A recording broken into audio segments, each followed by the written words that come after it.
کیونکہ یہ رمضان شریف کا جو مہینہ ہے نا بڑی برکتوں والا ہے۔ اس مہینے میں اللہ کے نبی صلی اللہ تعالیٰ علیہ وسلم فرماتے ہیں کہ کوئی اگر ایک نفل نماز ادا کرتا ہے نا تو اس کو فرض نماز پڑھنے کا ثواب ملتا ہے، اور کوئی فرض نماز ادا کرتا ہے تو اس کو 70 فرض نماز پڑھنے کا ثواب ملتا ہے۔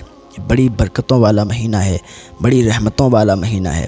اور بہت سے لوگ کہتے ہیں کہ رمضان آیا رمضان چلا گیا۔ اللہ کے نبی فرماتے ہیں کہ ایسے مت کہا کرو کہ رمضان آیا اور رمضان چلا گیا۔ رمضان اللہ رب العزت کے ناموں میں سے ایک نام ہے، تو جب بھی آپ نام لیا کریں نا تو یہ کہا کریں رمضان شریف کا مہینہ آ گیا ہے اور رمضان شریف کا مہینہ چلا گیا۔ اللہ کے نبی صلی اللہ تعالیٰ علیہ وسلم فرماتے ہیں کہ شیاطین کو قید کر دیا جاتا ہے، جنت کے دروازوں کو کھول دیا جاتا ہے، دوزخ کے دروازوں کو بند کر دیا جاتا ہے۔ جس کو یہ پاک مہینہ نصیب ہوا وہ کوئی نیک کام نہ کر سکا، کوئی نیک عمل نہ کر سکا۔ جس کو رمضان شریف کا پاک مہینہ نصیب ہوا اور وہ اللہ کو راضی نہ کر سکا، اللہ کی عبادت نہ کر سکا، تو سب سے بڑا بدبخت وہی انسان ہے، سب سے بڑا محروم وہی انسان ہے کہ جس کو یہ پاک مہینہ ملا اور اس میں بھی اس نے اپنے ٹائم کو ایسے ہی ختم کر دیا اور اس مہینے میں بھی اللہ کو راضی نہیں کیا۔ ہاں، ویسے تو ہر مہینے، ہر دن، ہر وقت، ہر ٹائم اللہ کو یاد کرو اور اللہ کی عبادت کرو، لیکن جب یہ مہینہ آتا ہے نا تو اس میں جو جمعہ پڑھنے والے ہوتے ہیں، جو عید بقرعید پڑھنے والے ہوتے ہیں، وہ بھی اس مہینے میں اللہ کی عبادت کرتے ہیں، اس مہینے میں ثواب حاصل کرتے ہیں، اس مہینے میں اللہ کو راضی کرتے ہیں۔ لیکن نہ جانے کتنے بدبخت ایسے ہوتے ہیں کہ انہیں بھی توفیق نہیں ہوتی ہے کہ وہ اس مہینے میں بھی اللہ کا ذکر کریں، اللہ کو راضی کریں۔ یار یہ موت کا فرشتہ ہمارے پیچھے ہر وقت گھومتا ہے، ہر وقت ہمارے پیچھے لگا رہتا ہے۔ جیسے ہی ہمارا ٹائم پورا ہو جاتا ہے نا، موت کا فرشتہ پوچھتا نہیں ہے کہ آپ کی موت آ چکی ہے، جیسے ہی ٹائم پورا ہوتا ہے نا روح قبض ہو جاتی ہے، روح نکل جاتی ہے اور انسان مر جاتا ہے، دنیا سے چلا جاتا ہے۔ یار موت کا کوئی پتہ نہیں ہے کہ کب آ جائے۔ وہ ہمارے بہت ہی قریبی دوست تھے شاہ رخ بھائی، وہ بریلی شریف کے رہنے والے ہیں، وہ آیا جایا کرتے تھے کبھی کبھی، بڑے ہی قریبی تھے۔ ہاں، ان سے ملاقات ہوا کرتی تھی۔ ان کا شاید ایکسیڈنٹ ہوا، طبیعت علیل ہوئی اور وہ اس دنیا سے رخصت ہو گئے۔ ابھی 3-4 دن پہلے ہی وہ اس دنیا سے رخصت ہو گئے، ان کا انتقال ہو گیا۔ ساتھ میں یار انسان بیٹھا ہوا ہے، آپ کا دوست ہے، اور کب کس کے ساتھ کیا حادثہ ہو جائے کوئی کسی کو نہیں پتہ ہے۔ وہ ان کا انتقال ہو گیا، آپ لوگ ان کے لیے دعا کریں کہ اللہ ان کی مغفرت فرمائے، اللہ انہیں جنت الفردوس میں اعلیٰ سے اعلیٰ مقام عطا فرمائے، اللہ اس پاک مہینے کے صدقے سے ان کی مغفرت فرمائے، ان کے درجات کو بلند فرمائے۔ جوانی کے عالم میں ان کا انتقال ہو گیا، اللہ ان کے گھر والوں کو صبر جمیل عطا فرمائے۔ ہاں، موت کا فرشتہ ہر وقت ہمارے پیچھے رہتا ہے اور ہم بھاگتے رہتے ہیں، ہماری زندگی ختم ہوتی رہتی ہے۔ ایک انسان نے خواب دیکھا تھا کہ اس کو ایک شیر دوڑا رہا ہے اور وہ بھاگ رہا ہے، بھاگتے بھاگتے بھاگتے بھاگتے ایک جگہ پر پہنچا نا، وہاں پر ایک بہت بڑا گڑھا تھا، جگہ کھدی ہوئی تھی، اور وہیں پر ایک پیڑ تھا۔ جیسے ہی پیڑ پر چڑھنے لگا نا تو کیا دیکھا کہ اس کے نیچے اس کی نظر گئی تو وہ گڑھے میں 2 اژدہے تھے، کالے رنگ کے، کالے کالے رنگ کے 2 اژدہے تھے۔ ہاں، اور زیادہ خوف زدہ ہو گیا۔ ادھر شیر بھی دوڑا رہا ہے، ادھر وہ سانپ بھی ہیں، وہ کالے اژدہے بھی ہیں جو اس گڑھے میں ہیں۔ اور جب پیڑ پر چڑھا نا تو جس ٹہنی پر وہ بیٹھ گیا، جس ٹہنی پر وہ بیٹھا، اس ٹہنی کو 2 چوہے کھتر رہے تھے، ایک کالے رنگ کا چوہا تھا اور ایک سفید رنگ کا چوہا تھا، دونوں کھتر رہے تھے اس کو۔ ہاں، اس کو معلوم تھا کہ یہ ٹہنی ابھی ٹوٹے گی اور ٹوٹ کر گرے گی تو اسی گڑھے میں جائیں گے۔ ادھر شیر بھی ہے، ادھر 2 اژدہے بھی ہیں، ادھر 2 چوہے بھی ہیں، یہ ٹہنی ٹوٹنے والی ہے۔ لیکن اس کی جب نگاہ، اس کی نظر اوپر گئی تو دیکھا کہ ایک شہد کا چھتا لگا ہوا ہے جس میں سے شہد ٹپک رہا ہے۔ جب اس نے اوپر نگاہ کی تو شہد ٹپکا تو اس کے منہ میں گرا، لذت گئی، پھر اوپر اٹھایا پھر اس کے منہ میں گرا، منہ میں لذت گئی، مٹھاس پیدا ہوئی، اس نے اپنے منہ کو اوپر کر لیا، شہد منہ میں گرتا رہا اور وہ شہد کو چوستا رہا، شہد کو چاٹتا رہا اور وہ لذت، وہ مٹھاس پیدا کرتا رہا۔ تھوڑی دیر کے بعد کیا دیکھا کہ ٹہنی ٹوٹی، گڑھے میں گرا اور ادھر سانپوں نے ڈس لیا، اژدہوں نے ڈس لیا، اس کی آنکھ کھل گئی۔ آنکھ کھلی، بھاگتا ہوا ایک اللہ کے ولی تھے، ان کے پاس گیا، عرض کرنے لگا حضور میں نے یہ خواب دیکھا ہے، تعبیر بتا دیں، تعبیر کیا ہے؟ مجھے تو بہت